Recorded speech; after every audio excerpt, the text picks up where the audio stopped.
अच्छा शहजाद, हम जब भी बलूचिस्तान के मसले की बात करते हैं उसका हल क्या है, तो हम कहते हैं होलिस्टिक अप्रोच होनी चाहिए, जिसकी बुनियाद यही है कि इकोनॉमिक वहाँ पर अपॉर्चुनिटीज़ हों। क्योंकि जब भी ख़ास तौर पे नौजवान देखता है तो वो ये कहता है कि आसपास मायूसी है, उनको नज़र नहीं आता कुछ और।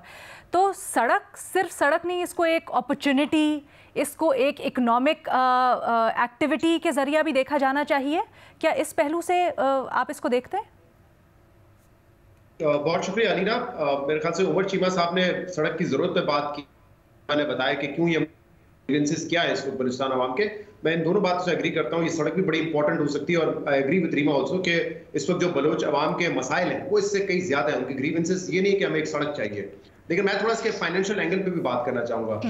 जो इस वक्त बताया आपने कि खूनी सड़क कहलाई जाती है और बताया कि इतने एक्सीडेंट्स होते हैं कि कातिल सड़क है और इसकी बड़ी अहमियत है। अगर अपने पाकिस्तान के ट्रेड को इंटीग्रेट करना है या ईरान तक लेके जाना है, तो सवाल फिर ये है कि आप इसको पीएसडीपी में डालते हैं तो इसके लिए रकम क्यों नहीं एलोकेट करते। आप अगर वफाक खुद नहीं कर सकती, आप बलूचिस्तान हुकूमत से बात करके कर सकते हैं, इस पर पैसा खर्च कर सकते हैं।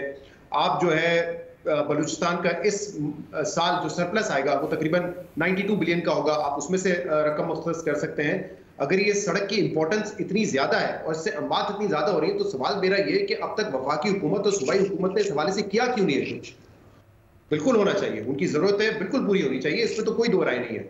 लेकिन जो आपने कहा ना कि राय इस हवाले से बटी हुई है कि इस तरह करना चाहिए या नहीं करना चाहिए, मेरे ख्याल से वहां पर भी राय ये है कि इस तरह नहीं करना चाहिए। ये अक्सरियती राय है जो मैंने एटलीस्ट लोगों से बात की, चाहे वो इकोनॉमिस्ट हो या आम पब्लिक हो, तो ये राय एक जगह कि बिल्कुल होना चाहिए, लेकिन ये राय दूसरी जगह कि ऐसे नहीं होना चाहिए, मेरे ख्याल से वो भी बहुत ज्यादा एक्सट्रीम है। और वो मैं इसलिए कह रहा हूं क्योंकि इस वक्त आपकी क्या कंडीशन है, आपके अवाम जो है वो महंगाई में पिसे हुए हैं, वो टैक्सेस में पिसे हुए हैं। सैलरी क्लास में आपने इतना ज्यादा टैक्स का बोझ डाल दिया है। तो अगर एक विंडो ऑफ अपॉर्चुनिटी मिली थी कि आप 8 रुपए पेट्रोल पर 7 रुपए डीजल पे कम कर सकते थे, तो आप इससे 24-25 करोड़ आवाम को फायदा पहुंचाते हैं। उसमें बलोच भी होते हैं, उसमें जाहिर सी बात है ये फायदा सबके लिए होता है। बलूचिस्तान में जो सड़क पे गाड़ी चला रहा है उसको इमीडिएट रिलीफ चाहिए ना कि मेरा जो अखराजात है वो भी कम हो, तो वो भी आपने उसको नहीं दिया।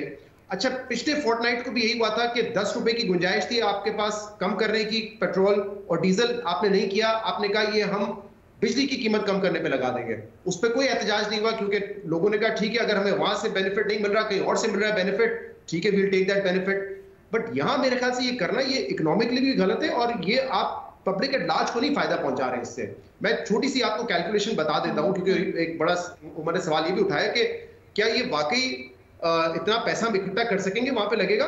बल्कि इस वक्त जो सवाल बता रहा हूं मैं आपको इंपॉर्टेंट क्या है, वो सवाल ये इंपॉर्टेंट है कि क्या ये वाकई बलूचिस्तान में लगेगा भी या नहीं लगेगा, या हुकूमत इससे अपना फिस्कल खसारा पूरा करने के लिए करेगी।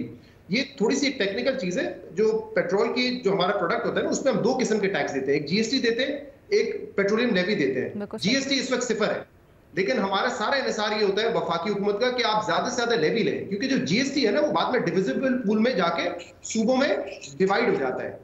जो लेवी है वो वफाकी हुकूमत के पास रहती है और अब तक वो जो लेवी है वफाकी हुकूमत अपना खसारा पूरा करने के लिए इस्तेमाल करती है। तो पहले तो सवाल ये कि ये भी खसारा कम करने के लिए इस्तेमाल होगा या वाकई बलूचिस्तान में लगेगा।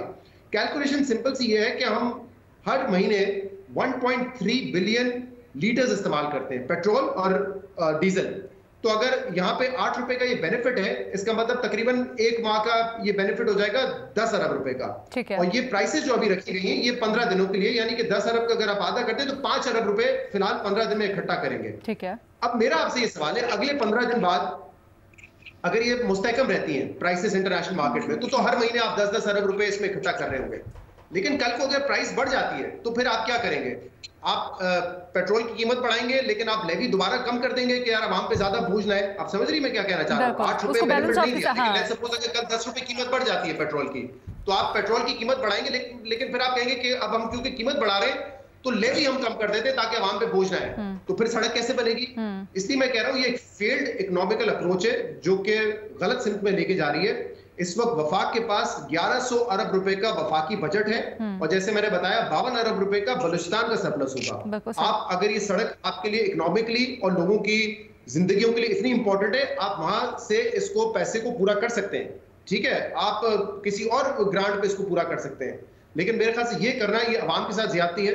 अवाम टैक्सेस में महंगाई में वैसे ही पिसी हुई है। आपको एक अपॉर्चुनिटी मिली थी, ये पास ऑन होनी चाहिए थी, जिससे ना सिर्फ बलूचिस्तान के अवाम का फायदा होता बल्कि पूरे पाकिस्तान के अवाम का फायदा होता। ठीक है, सलीम साफ़ी साहब, आपकी क्या राय है? देखिए, ये जो पहले उमर ने बात की, यकीनन सड़क की तामीर जो है वो बलूचिस्तान के अवाम का एक दीरीना मुतालबा है और 15-20 साल से इसका मुतालबा किया जा रहा है।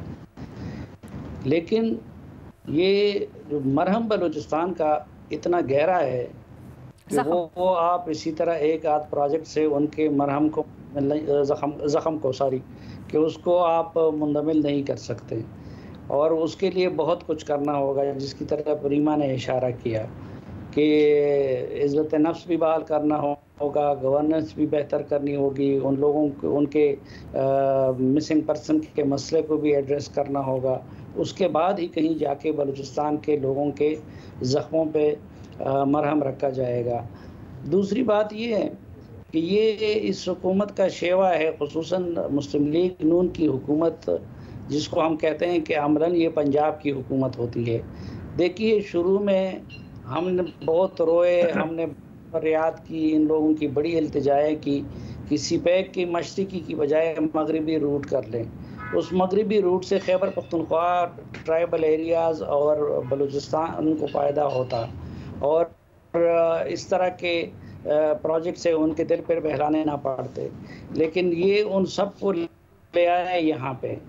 अच्छा, अब आप इसी तरह आप देखें कि इन्होंने बजट में नारोवाल के मोटरवे के लिए तो पैसे रख लिए, लेकिन सक्कर और कराची का जो बहुत ज़्यादा इसकी बनिस्बत ज़रूरी है उसके लिए पैसे नहीं रखे।